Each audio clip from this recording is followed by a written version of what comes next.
ಯಾವ ಕಲಾವಿದೆಗಾದ್ರೂ ಕಲೆ ಅನ್ನೋದು ಒಂದು ವರ. ಭಗವಂತ ನಿನಗೆ ವರವಾಗಿ ಕೊಟ್ಟಿರೋ ಆ ಕಲೆನ ನಾನು ನಿನಗೆ ಶಾಪ ಆಗಿ ಮಾಡಿದ್ದೀನಿ. ಕೋಗಿಲೆ ಹಾಗೆ ಕಿವಿಗಿಂಪಾಗಿ ಹಾಡು ಹೇಳೋಂಥ ನೀನು ಹಾಡು ಅಂದ್ರೇನೆ ಭಯ ಪಡೋಂಥ ಪರಿಸ್ಥಿತಿ ತಂದಿದ್ದೀನಿ. ಅವಶ್ಯಕತೆ ಬಿದ್ದರೆ ನನಗೋಸ್ಕರ ನೀನು ಹಾಡನ್ನೇ ತ್ಯಾಗ ಮಾಡೋದಕ್ಕೂ ಕೂಡ ರೆಡಿಯಾಗಿದ್ಯಾ.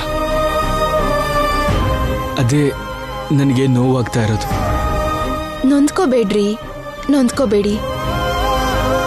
ನನಗೆ ಹಾಡು ಮುಖ್ಯ ಅಲ್ಲ, ನೀವು ಮುಖ್ಯ. ನನ್ನ ಜೀವನದಲ್ಲಿ ಹಾಡು ಅನ್ನೋದು ಒಂದು ಭಾಗ ಮಾತ್ರ. ಆದ್ರೆ ನೀವು ನನ್ನ ಜೀವನ, ನನ್ನ ಸರ್ವಸ್ವ. ನಿಮ್ಗೋಸ್ಕರ ಹಾಡೋದನ್ನೇ ನಿಲ್ಸ್ಬೇಕಾದ್ರೂ ಕೂಡ ನಾನು ಏನು ಬೇಜಾರು ಮಾಡ್ಕೊಳ್ಳಲ್ಲ ರೀ. ಯೋಚನೆ ಮಾಡಬೇಡಿ. ಇಲ್ಲ ಶ್ಯಾಮ, ಅದು ಕರೆಕ್ಟ್ ಅಲ್ಲ. ನನ್ನಿಂದ ಒಂದು ಕಲೆಗೆ, ಒಬ್ಬ ಕಲಾವಿದೆಗೆ ಅನ್ಯಾಯ ಆಗಬಾರ್ದು. ನೀನು ಸಿಂಗರ್ ಆಗಿ ಹೊಸ ಜೀವನ ಶುರು ಮಾಡೋದಕ್ಕೋಸ್ಕರ ಅಗತ್ಯ ಬಂದರೆ ನೀನು ನನ್ನ ಜೀವನದಿಂದ ಹೊರಟು ಹೋದ್ರೂ ತಪ್ಪೇನಿಲ್ಲ.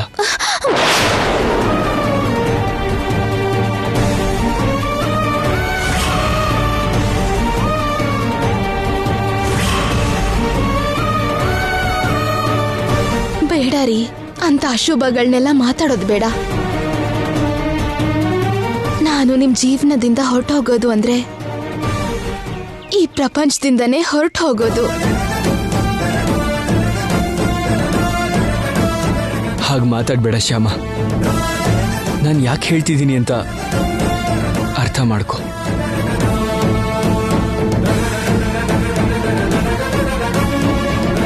ಅರ್ಥ ಮಾಡ್ಕೋಬೇಕಾಗಿರೋದು ನೀನಪ್ಪ.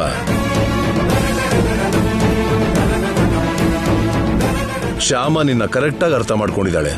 ನೀನೇ ಶ್ಯಾಮನ ಸರಿಯಾಗಿ ಅರ್ಥ ಮಾಡ್ಕೊಂಡಿಲ್ಲ. ಆ ಕೃಷ್ಣ ನಿಮ್ಮಿಬ್ಬರನ್ನು ಸೇರಿಸಿದ್ದು ದೂರ ಆಗೋಕಲ್ಲಪ್ಪ.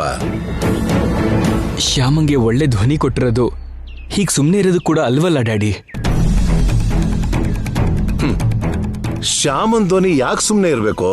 ಯಾಕೆ ಸುಮ್ಮನೆ ಇರಬೇಕು? ಮಾವ ಬಂದ್ಮೇಲೆ ಖಂಡಿತವಾಗ್ಲೂ ಇದಕ್ಕೊಂದು ಪರಿಹಾರ ಹೇಳ್ತಾರೆ. ಅದು ಮಾಡಿದ್ರೆ ಜಾತಕದಲ್ಲಿರೋ ದೋಷ ಹೋಗುತ್ತೆ. ದೋಷ ಹೋಯ್ತು ಅಂದ್ರೆ ಶ್ಯಾಮ ಹಾಯಾಗಿ ಹಾಡು ಹೇಳ್ಬೋದು. ಆಗ ನಿಮ್ಮ ಮಮ್ಮಿ ಕೂಡ ಸಂತೋಷ ಆಗುತ್ತೆ. ಏನೋ ಡ್ಯಾಡಿ, ಹಾಗಾಗತ್ತೆ ಅನ್ನೋ ನಂಬಿಕೆನೇ ಇಲ್ಲ. ಹಾಗಾಗೋದೇ ಆಗಿದ್ರೆ ಮೊನ್ನೆ ಮೃತ್ಯುಂಜಯ ದೀಕ್ಷೆ ಸರಿಯಾಗಿ ಪೂರ್ತಿ ಆಗ್ತಿತ್ತು, ಹಾಗೆ ಭಗ್ನ ಆಗ್ತಿರ್ಲಿಲ್ಲ. ಇಲ್ಲ ಅಖಿಲ್, ಒಂದು ಸಲ ಹಾಗಾಯ್ತು ಅಂದಿದ್ದಕ್ಕೆ ಪ್ರತಿ ಸಾರಿ ಹಾಗಾಗೋಕ್ಕಾಗಲ್ಲಪ್ಪ. ಹಾ, ನೀನು ತುಂಬಾ ವೀಕ್ ಆಗಿದ್ಯಾ, ಮೆಂಟಲಿನೂ ನೀನು ತುಂಬಾ ವೀಕ್ ಆಗಿದ್ಯಾ. ಹೀಗೆ ವೀಕ್ ಆಗಿರೋವಾಗ ಯೋಚನೆ ಮಾಡಿದ್ರೆ ಇಂಥ ಆಲೋಚನೆಗಳೇ ಬರೋದು. ನನ್ನ ಮಾತು ಕೇಳು.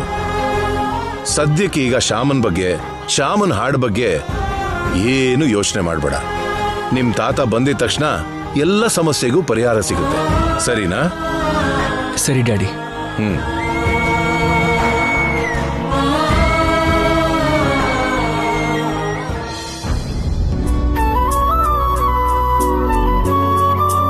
ಮೇಡಮ್,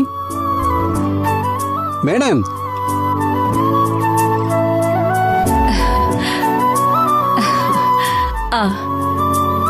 ನಮಸ್ಕಾರ. ನಮಸ್ಕಾರ ಮೇಡಮ್, ಬನ್ನಿ.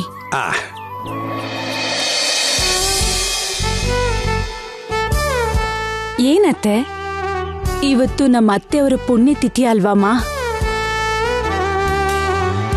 ನಮ್ಮನೆ 3 ಜನ ಸೊಸೆಯರ್ಗೂ ಹಾರ ತರಿಸಿದ್ದೀನಿ. ಪುಣ್ಯತಿಥಿಗೆ ಹಾರ ಯಾಕತ್ತೆ?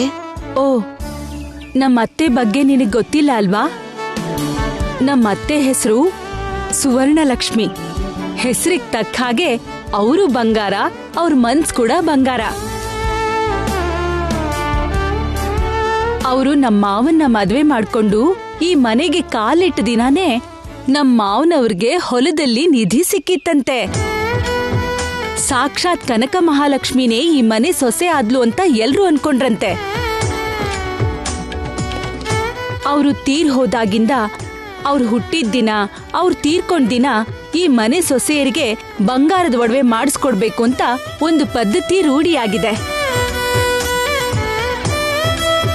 ಅವ್ರ ಹೆಸರಲ್ಲಿ ಪ್ರತ್ಯೇಕವಾಗಿ ಮಾಡಿಸೋ ಈ ಒಡವೆ ಈ ಮನೆ ಸೊಸೆಯರಿಗೆ ನಮ್ಮತ್ತೆ ಕೊಡೋ ಬಹುಮಾನದ ಹಾಗೆ. ಆ ಒಡವೆಗಳನ್ನ ಈ ಮನೆ ಸೊಸೆ ಬಿಟ್ರೆ ಇನ್ಯಾರೂ ಹಾಕೋಬಾರ್ದು.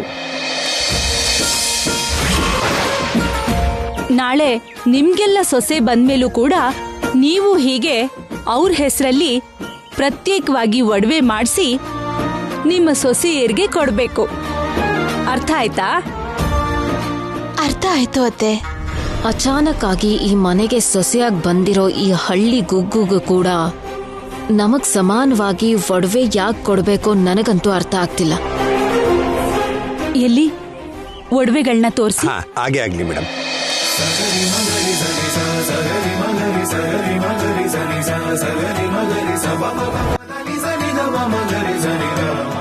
ಇದು ದೊಡ್ಡ ಸೊಸೆಗೆ. ಚೆನ್ನಾಗಿದೆ, ತುಂಬಾ ಚೆನ್ನಾಗಿದೆ. ಹೌದತ್ತೆ, ತುಂಬಾ ಚೆನ್ನಾಗಿದೆ. ತಗೋಮ್ಮ.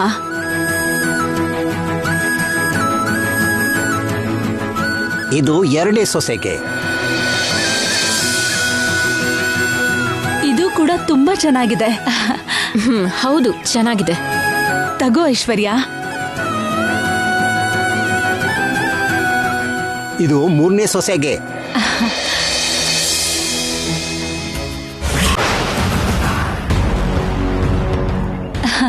ಇದು ಕೂಡ ತುಂಬಾನೇ ಚೆನ್ನಾಗಿದೆ.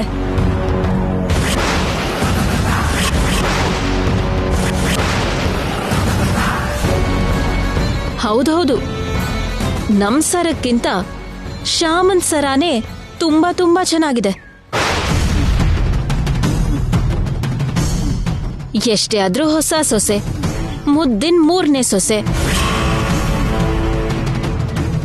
ಅದಕ್ಕೆ ಸ್ಪೆಷಲ್ ಆಗಿ ಮಾಡ್ಸಿರ್ಬೇಕು ಅತ್ತೆ.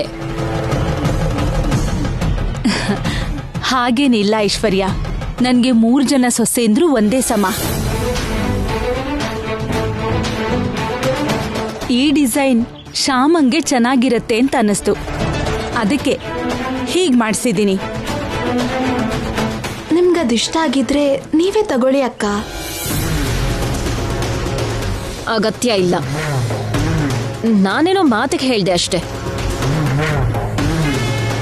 ನನಗ್ ಮಾಡಿಸ್ಕೊಟ್ಟಿರೋ ಈ ಸರ ಕೂಡ ತುಂಬಾನೇ ಚೆನ್ನಾಗಿದೆ. ಅಂದ್ರೆ ನನ್ ಸರ ಹಿಡಿಸ್ಲಿಲ್ವಾ ನಿನ್ಗೆ? ಇಲ್ಲ ಅಕ್ಕ, ಇದು ಇಷ್ಟ ಆಯ್ತು. ನಿನಗಿಷ್ಟ ಆಯ್ತಾ ಶ್ಯಾಮ? ನಂಗೆ ತುಂಬಾ ಇಷ್ಟ ಆಯ್ತು ಅತ್ತೆ. ತಗೊಳ್ಳಮ್ಮ. ಇಷ್ಟ ಆಗದೆ ಏನಾಗತ್ತತೆ? ನಿಮ್ ಸೆಲೆಕ್ಷನ್ಗೆ ನಾವ್ ವಿರುದ್ಧವಾಗಿ ಮಾತಾಡಕ್ಕಾಗತ್ತಾ? ಅದು ತೊಡೋ ಬಟ್ಟೆ ಆಗಿರ್ಲಿ, ಇಲ್ಲ ಹಾಕೊಳ್ಳೋ ಒಡವೆ ಆಗಿರ್ಲಿ, ನೀವ್ ಸೆಲೆಕ್ಟ್ ಮಾಡಿದೀರಾ ಅಂದ್ರೆ ಎರಡನೇ ಮಾತೇ ಇಲ್ಲ. ಈ ಒಡವೆಗಳೆಲ್ಲ ನೀವ್ ಅನ್ಕೊಂಡಾಗೆ ಬಂದಿದೆಯಲ್ವೇನಮ್ಮ? ನಿಮ್ಗೆ ಇಷ್ಟ ಆಯ್ತಾ? ಹಾ, ಇಷ್ಟ ಆಗಿದೆ. ಈಗ ನಾನು ಹೊರಡ್ತೀನಮ್ಮ. ಸರಿ.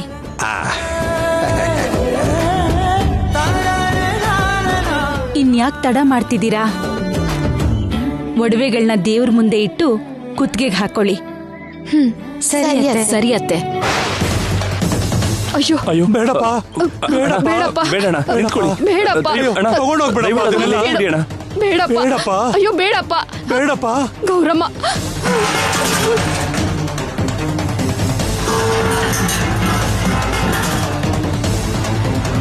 ಏನ್ ಗೌರಮ್ನವ್ರೆ ಇದು? ಮನೆ ಸಾಮಾನೆಲ್ಲ ಆಚೆಗೆ ಹಾಕ್ಸಿ ನಮ್ಮನ್ನ ಬೀದಿ ಪಾಲ್ ಮಾಡ್ತಾ ಇದೀರಲ್ಲ. ಮಾಡಿರೋ ಸಾಲ ತೀರಿಸದೇ ಇದ್ರೆ ಹೀಗೆ ಮಾಡೋದು.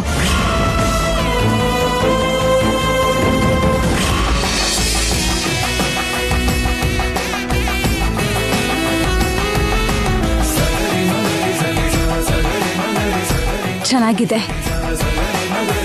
ಎಲ್ರ ಸರಗಳು ತುಂಬಾ ಚೆನ್ನಾಗಿದೆಯಮ್ಮ. ಶ್ಯಾಮ, ಹೇಳಿದ್ದು ನೆನ್ಪಿದೆ ತಾನೆ? ಈ ಸರಗಳನ್ನ ಈ ಮನೆ ಸೊಸೆರ್ ಮಾತ್ರ ಹಾಕೋಬೇಕು, ಬೇರೆ ಯಾರಿಗೂ ಕೊಡಬಾರ್ದು. ಸರಿ ಅತ್ತೆ. ಸರಿಯತ್ತೆ ಅಂದ್ರೆ ಮಾತ್ರ ಸಾಲ್ದು. ಮರ್ತು ಯಾರಿಗಾದ್ರೂ ಕೊಟ್ಟು ಬಂದ್ರೆ ಅತ್ತೆಗೆ ತುಂಬಾ ಬೇಜಾರಾಗತ್ತೆ. ಅತ್ತೆಗೆ ತುಂಬಾ ಕೋಪನೂ ಬರುತ್ತೆ. ನೆನ್ಪಿಟ್ಕೋ. ನಾನು ಯಾರಿಗೆ ಕೊಡ್ತೀನಿ ಅಕ್ಕ? ಯಾರಿಗೂ ಕೊಡಲ್ಲ. ಏನೋ ನಾಳೆ ನಿನ್ ತವ್ರ ಮನೆಗೆ ಹೋದಾಗ ನಿನ್ನ ಅತ್ಗೆ ಈ ಸರನ ನೋಡಿ ಆಸೆ ಪಟ್ಟು ಸ್ವಲ್ಪ ಹಾಕೋತೀನಿ ಅಂತ ಹೇಳಿದ್ರೆ ಕೊಟ್ಟು ಬಂದ್ಬಿಡ್ತೀಯೋ? ಆದ್ರೆ ಅವಳತ್ಗೆ ಹಾಗ್ಯಾಕೆ ಕೇಳ್ತಾಳೆ ಐಶ್ವರ್ಯ? ಏನೋ ಹೇಳಕ್ಕಾಗಲ್ವಲ್ಲ ಅಕ್ಕ. ಅವ್ರ ಜೀವನದಲ್ಲೇ ಇಂಥ ಸರನ ನೋಡಿರಲ್ವಲ್ಲ ಅವರು.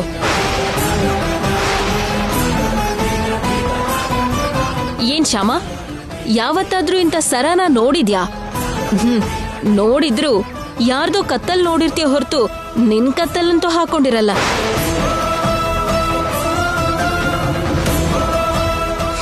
ನಿನಗಾಗ್ಲಿ ನಿನ್ ಅತ್ಕೆಗಾಗ್ಲಿ ಇಂಥ ಕಾಸ್ಟ್ಲಿ ಆಗಿರೋ ಸರನ ಹಾಕೊಳ್ಳೋ ಅವಕಾಶ ಇಲ್ಲ ಅಲ್ವಾ? ನಿಜಾನೇ ಅಕ್ಕ. ನಾನು ಯಾವತ್ತೂ ಈ ತರ ಹಾರ ಕಣ್ಣಾರೆ ನೋಡೇ ಇಲ್ಲ, ಕತ್ಗೂ ಹಾಕೊಂಡಿಲ್ಲ. ಆದ್ರೆ ಕೃಷ್ಣ ಕರುಣೆ ತೋರಿಸಿ ಇದನ್ನೆಲ್ಲ ನನ್ಗೆ ಕೊಡ್ತಿದ್ದಾನೆ. ಎಲ್ಲಾ ಕೃಷ್ಣನ್ ದಯೆ. ಕರೆಕ್ಟಾಗಿ ಹೇಳ್ದಿಯಮ್ಮ. ನಿನಗೆ ಎಲ್ಲಾನು ಆ ಕೃಷ್ಣನೇ ಕೊಡ್ತಿರ್ತಾನೆ. ಇವಳಿಗೆ ಗಂಡನ್ ಸಪೋರ್ಟ್ ಅಷ್ಟೇ ಅಲ್ಲ, ಅತ್ತೆ ಸಪೋರ್ಟು ತುಂಬಾನೇ ಹೆಚ್ಚಾಗ್ತಿದೆ. ಏನಾದ್ರೂ ಮಾಡ್ಲೇಬೇಕು. ತೀರಿಸ್ತೀವಿ ಗೌರಮ್ನವ್ರೆ, ತಪ್ಪದೇ ತೀರಿಸ್ತೀವಿ. ನಿಮ್ ಸಾಲನ ಆದಷ್ಟು ಬೇಗ ತೀರಿಸ್ತೀವಿ. ಯಾವಾಗ ತೀರಿಸ್ತೀಯಾ? ನಿನ್ನ ಮಗಳು ಮದುವೆ ಮಾಡ್ಕೊಂಡು ಹಾಯಾಗೆ ಅತ್ತೆ ಮನೇಲಿ ಸೆಟ್ಲ್ ಆಗಿದ್ದಾಳೆ.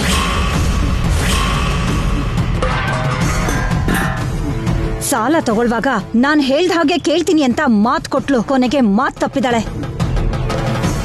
ದೊಡ್ಡ ಮನೆ ಸೊಸೆ ಆಗಿದ್ದಕ್ಕೆ ತಲೆ ತಿರುಗ್ತಿದೆ ಅವಳಿಗೆ. ಈಗ ನನ್ ಸಾಲ ತೀರ್ಸೋರು ಯಾರು? ನೀನ್ ತೀರಿಸ್ತೀಯಾ? ನಿನ್ ದೊಡ್ಡ ಮಗ ತೀರಿಸ್ತಾನ, ಇಲ್ಲ ನಿನ್ನ ಚಿಕ್ಕ ಮಗ ತೀರಿಸ್ತಾನ? ಗೌರಮ್ಮ, ನಾವೆಲ್ಲ ಸೇರಿ ಹೇಗಾದ್ರೂ ನಿಮ್ ಸಾಲ ತೀರಿಸ್ತೀವಿ ಗೌರಮ್ಮ. ಹೇಗ್ ತೀರಿಸ್ತೀರಾ ಹೇಳಿ? ನಿನ್ಗೂ ನಿಮ್ಮ ಅಪ್ಪನ್ಗೂ ಸಂಪಾದನೆ ಅಷ್ಟಕ್ಕಷ್ಟೇ ಇದೆ. ಇವ್ನಿನ್ನೂ ಚಿಕ್ಕ ಹುಡ್ಗ, ಹೇಗ್ ತೀರಿಸ್ತೀರಾ? ಅದಕ್ಕೆ ನಿಮ್ ಸಾಲದ ಬಡ್ಡಿಗೆ ಈ ಮನೆನ ನಾನ್ ತಗೋಬೇಕು ಅಂತ ನಿರ್ಧಾರ ಮಾಡಿದೀನಿ.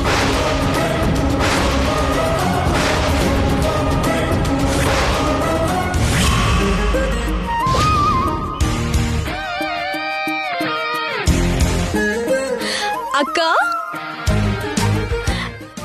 ಅಕ್ಕ, ವೈಷ್ಣವಿ ಹೇಗಿದ್ಯಾ? ಚೆನ್ನಾಗಿದ್ಯಾ ಅಕ್ಕ? ನಾನ್ ಚೆನ್ನಾಗಿದ್ದೀನಿ. ನೀನ್ ಹೇಗಿದ್ಯಾ? ಅಪ್ಪ ಅಮ್ಮ ಚೆನ್ನಾಗಿದ್ದಾರಾ? ಎಲ್ರೂ ಚೆನ್ನಾಗಿದ್ದಾರೆ.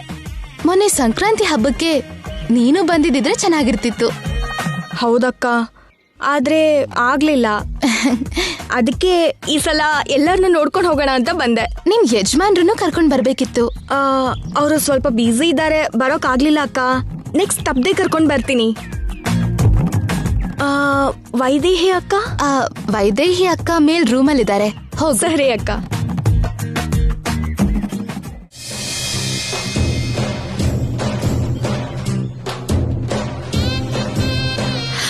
ಅಕ್ಕ, ಅಕ್ಕ. ಹಾ, ಬಂದೆ.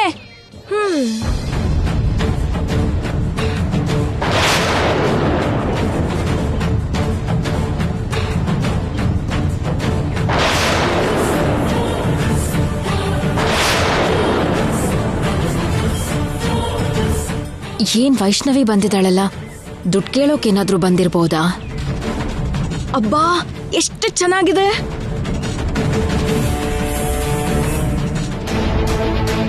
ಅಬ್ಬಾ, ಎಷ್ಟು ಚೆನ್ನಾಗಿದೆ.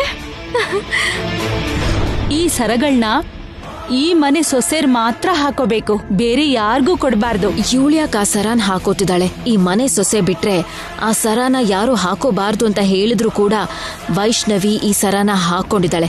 ಇದನ್ನ ನಾನು ಅಡ್ವಾಂಟೇಜ್ ಆಗಿ ತಗೋಬೇಕು. ವೈಷ್ಣವಿ, ಎಷ್ಟೊತ್ತಾಯ್ತಮ್ಮ ಬಂದು? ಈಗಷ್ಟೇ ಅಕ್ಕ. ಈ ಸರ ತುಂಬಾ ಚೆನ್ನಾಗಿದೆ ಅಕ್ಕ. ನನ್ನ ಅತ್ತೆ ಮಾಡಿಸಿದ್ದಮ್ಮ. ಸುಮ್ನೆ ಮಾಡ್ಸಿರೋದಲ್ಲ, ಈ ಮನೆ ಸೊಸೆರ್ಗೋಸ್ಕರ ಸ್ಪೆಷಲ್ ಆಗಿ ಮಾಡ್ಸಿರೋದು. ಈ ಸರಾನ ಮನೆ ಸೊಸೆಂದ್ರ ಬಿಟ್ಟು ಬೇರೆ ಯಾರೂ ಹಾಕೋಬಾರ್ದು. ತೆಗಿ. ಅತ್ತೆ ಏನಾದ್ರೂ ನೋಡಿದ್ರೆ ಬೈತಾರೆ. ಹೌದಾ? ಹೌದಮ್ಮ, ತೆಗೆದ್ಬಿಡು.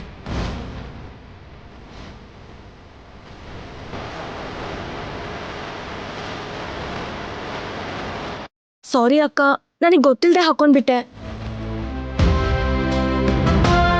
ಪರವಾಗಿಲ್ಲ ವೈಷ್ಣವಿ, ಅತ್ತೆ ನೋಡ್ಲಿಲ್ವಲ್ಲ. ನೀವು ತುಂಬಾ ಅದೃಷ್ಟವಂತರು ಅಕ್ಕ. ಇಷ್ಟು ಒಳ್ಳೆ ಅತ್ತೆ ಇರೋ ಇಂಥ ದೊಡ್ಡ ಮನೆಗೆ ಸೊಸೆ ಆಗಿದ್ದೀರಾ. ಯಾವುದಕ್ಕಾದ್ರೂ ಅದೃಷ್ಟ ಇರಬೇಕು. ನೀನು ಕೂಡ ದೊಡ್ಡೋರು ಅರೇಂಜ್ ಮಾಡಿರೋ ಮದ್ವೆ ಮಾಡ್ಕೊಂಡಿದ್ರೆ ಹೀಗೆ ದೊಡ್ಡ ಮನೆಗೆ ಸೊಸೆಯಾಗಿ ಹೋಗ್ತಿದ್ದೆ. ಲವ್ ಮ್ಯಾರೇಜ್ ಮಾಡ್ಕೊಂಡಿದ್ದಕ್ಕೆ ನಿನಗೆ ಅದೃಷ್ಟ ಇಲ್ದೆ ಹೋಯ್ತು. ಆ ಅದೃಷ್ಟ ಇಲ್ಲದೆ ಹೋದ್ರೂ ಲವ್ ಮ್ಯಾರೇಜ್ ಮಾಡ್ಕೊಂಡಿದ್ರಿಂದ ನಾನು ಹ್ಯಾಪಿ ಆಗಿದ್ದೀನಿ. ಅದೇ ಅಲ್ವಾ ಬೇಕಾಗಿರೋದು. ಲವ್ ಮ್ಯಾರೇಜ್ ಆದ್ರೆ ಏನು, ಅರೇಂಜ್ ಮ್ಯಾರೇಜ್ ಆದ್ರೆ ಏನು, ಗಂಡನ್ ಜೊತೆ ಹ್ಯಾಪಿ ಆಗಿದ್ರೆ ಸಾಕು. ಬಾರಮ್ಮ, ಅಲ್ಲಿ ಕೂತ್ಕೊಂಡು ಮಾತಾಡೋಣ.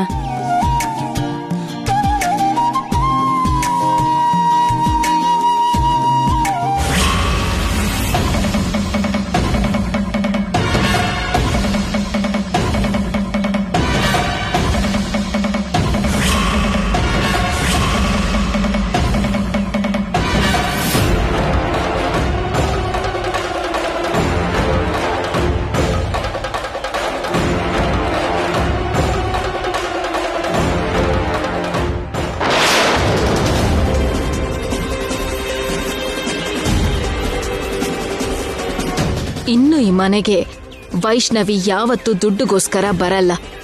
ಇಲ್ಲಿ ಶ್ಯಾಮ ತಮ್ಮನ ಆಪರೇಷನ್ಗೆ ಅಂತ ದುಡ್ಡು ಕೇಳಲ್ಲ. ಎಸ್,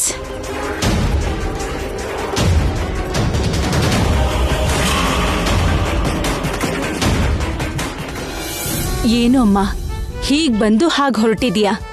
ಇನ್ನೊಂದ್ಸಾರಿ ಬಂದಾಗ ನಿನ್ ಗಂಡನ್ನು ಕರ್ಕೊಂಡ್ ಬಾ. 4 ದಿನ ಇದ್ದು ಹೋಗ್ಬಹುದು. ಸರಿ ಅತ್ತೆ. ಅತ್ತೆ, ಅತ್ತೆ, ಏನಮ್ಮ?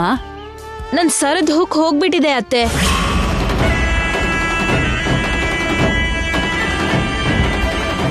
ಶ್ಯಾಮ, ನಿನ್ ಸರ ಚೆನ್ನಾಗೇ ಇದೆ ಅಲ್ವಾ? ಅದ್ರ ಹುಕ್ಕೇನೂ ಆಗಿಲ್ಲ ಅಲ್ವಾ? ಸರಿಯಾಗೇ ಇದೆ ಅಕ್ಕ. ಅಕ್ಕ, ನಿನ್ ಸರ ಎಲ್ಲಿ? ಅದ್ರ ಹುಕ್ ಹೇಗಿದೆ ನೋಡೋಣ. ರೂಮಲ್ಲಿ ಡ್ರೆಸ್ಸಿಂಗ್ ಟೇಬಲ್ ಮೇಲೆ ಇಟ್ಟಿದ್ದೀನಿ. ಶ್ಯಾಮ, ಹೋಗಿ ಸರ ತಗೊಂಡ್ ಬಾ. ಸರಿ ಅಕ್ಕ. ಯಾವಾಗ್ಲೂ ಒಡವೆನ ಚೆನ್ನಾಗ್ ಮಾಡೋ ಆ ಸೇಟು ಈ ಸಲ ಏನು, ಯಾಕೆ ಈ ತರ ಮಾಡ್ಕೊಟ್ಟಿದಾರ ಅವರು? ಅದೇ ನನ್ಗೂ ಅರ್ಥ ಆಗ್ತಾ ಇಲ್ಲ. ಈ ಸಲ ಬೇರೆ ಕಡೆ ಮಾಡ್ಸೋಣ ಅತ್ತೆ.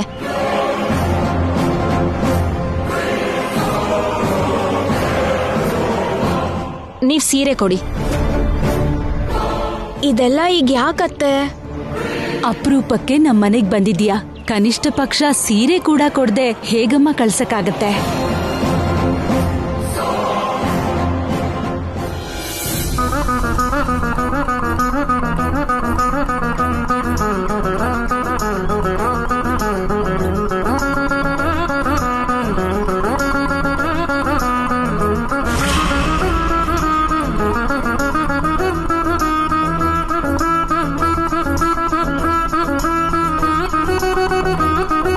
ದೀರ್ಘ ಸುಮಂಗಲಿ ಭವ.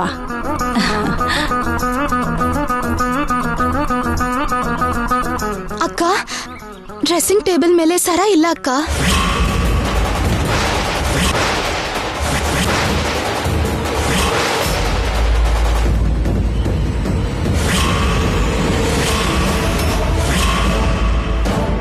ಇಲ್ದೆ ಎಲ್ಲಿ ಹೋಯ್ತು? ಅಲ್ಲೇ ಇರ್ಬೇಕಲ್ವಾ?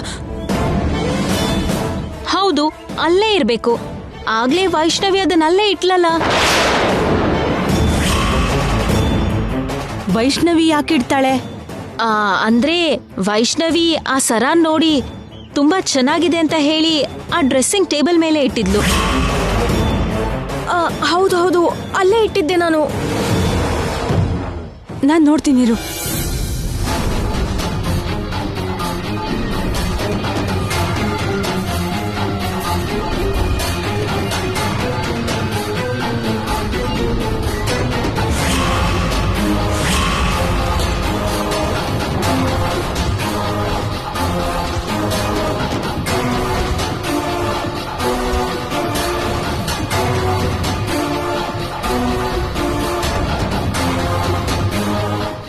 ಬೇಡ